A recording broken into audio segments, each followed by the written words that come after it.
সাধারণ মাদ্রাসা ও কারিগরি বোর্ডের অধীনে সারা দেশে প্রথম দিনের পরীক্ষা শান্তিপূর্ণভাবে শেষ হয়েছে। বৃষ্টিতে দুর্ভোগ ছাড়া মোটামুটি নির্বিঘ্নে প্রথম দিন বাংলা প্রথম পত্র, কোরআন মাজিদ ও বাংলা ২ বিষয়ে পরীক্ষা অনুষ্ঠিত হয়। প্রশ্নপত্র ফাঁস রোধে নানা পদক্ষেপ ও পরীক্ষা কেন্দ্রে নিরাপত্তার ব্যবস্থা নিয়েছে শিক্ষা বোর্ডগুলো।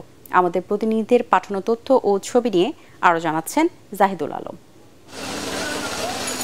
চট্টগ্রাম শিক্ষা বোর্ডের অধীনে এবার ১,০৬,০৩৪ জন পরীক্ষার্থী অংশ নিয়েছেন। পরীক্ষা সুষ্ঠু ও সুন্দরভাবে সম্পন্ন করতে গঠন করা হয়েছে ৩৮টি বিশেষ ভিজিল্যান্স টিম।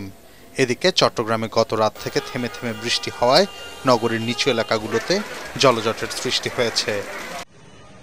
এবছর কুমিল্লা শিক্ষা বোর্ড থেকে পরীক্ষা দিচ্ছেন ১,১২,৯৬৪ জন শিক্ষার্থী। এদের মধ্যে ৪৮,২৬০ জন ছাত্র এবং ৬৪,৭০৪ জন ছাত্রী। নকলমুক্ত ও সুষ্ঠু পরিবেশে পরীক্ষা অনুষ্ঠিত করার লক্ষ্যে সব ধরনের ব্যবস্থা নেওয়ার কথা জানিয়েছেন বোর্ড চেয়ারম্যান অধ্যাপক ডক্টর নিজামুল করিম।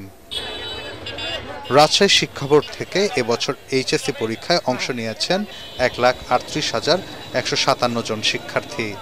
রাজশাহী মহিলা সরকারি কলেজ কেন্দ্র পরিদর্শনে এসে নকলমুক্ত পরিবেশে ও শান্তিপূর্ণভাবে পরীক্ষা সম্পন্ন করতে সকল প্রস্তুতির কথা জানান রাজশাহী মাধ্যমিক শিক্ষা ও উচ্চ মাধ্যমিক শিক্ষা বোর্ডের সচিব। নকলমুক্ত পরিবেশে সুন্দরভাবে শান্তিপূর্ণভাবে এবং নিরাপত্তার বেষ্টনীর মধ্যে সবকিছু সহ সুন্দরভাবে পরীক্ষা হচ্ছে।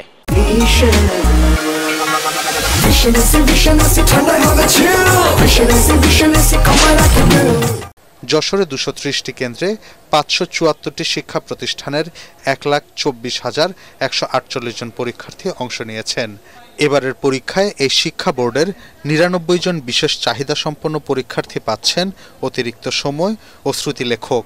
বোর্ড চেয়ারম্যান জানান, এবার যশোর শিক্ষা বোর্ডে অনিয়মিত পরীক্ষার্থীর সংখ্যা গেলবারের চেয়ে বেশি। নকল মুক্ত পরিবেশে পরীক্ষা হবে এবং নকল করার কোনো সুযোগ নেই, অসৎ উপায় অবলম্বন করার কোনো সুযোগ নেই। আমাদের ভিজিলেন্স টিম আছে, আমরা ১৩টি ভিজিলেন্স টিম গঠন করেছি বিভিন্ন এই ১০টি জেলার জন্য। বরিশাল শিক্ষা বোর্ডের অধীনে ৬ জেলার ১৩৭টি কেন্দ্রে এইচএসসি পরীক্ষা শুরু হয়েছে। এই শিক্ষা বোর্ডে ছাত্রের চেয়ে ছাত্রী পরীক্ষার্থীর সংখ্যা বেশি।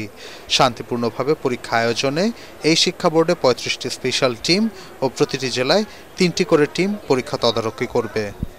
Bureau report, ATN Bangla.